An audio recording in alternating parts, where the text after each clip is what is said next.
Parti di sebelah sana. Mereka selalu buat kami mencari jalan bagi kita ahli-ahli PKR marah dan membuat provokasi yang mendatangkan masalah pada pihak kita. Banyak ahli-ahli kita, pemuda-pemuda ahli kita dah ditangkap kerana provokasi daripada mereka dan kita dapat impak daripada provokasi itu. Itu kira daripada sokongan, insya-Allah nampak boleh dapatlah sokongan dengan adik-adik dia semua. Dengan Mazuki saya memang rapat lah.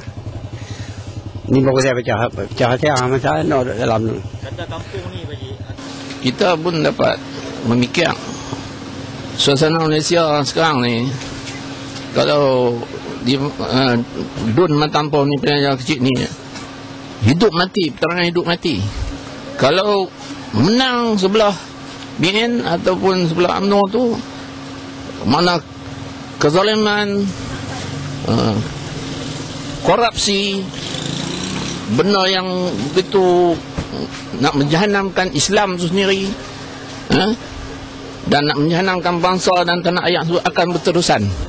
Itu saya yang kata, keluar yang kata.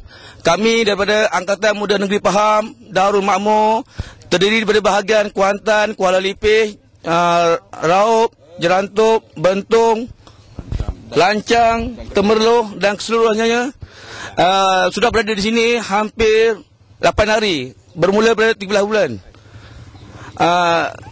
Inilah kami merasakan satu nikmat meraih undi di Perkhidmatan Pauh. Kebanyakan tempatnya memberi sambutan yang begitu hangat sekali. Cuma sedikit kekecewaan sikitlah di kampung para temusu ini. Akhirnya kami berjaya berada di sini bersama dengan penduduk kampung, dengan Ketua JDN Saudara Anwar,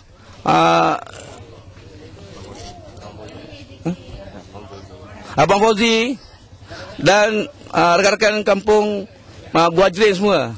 Merayu semua pengundi-pengundi di daerah Pematang Pauh ni untuk memberikan undi kepada calon Pakatan Rakyat dan juga Parti Keadilan Rakyat, itu Datuk Seri Anwar Ibrahim.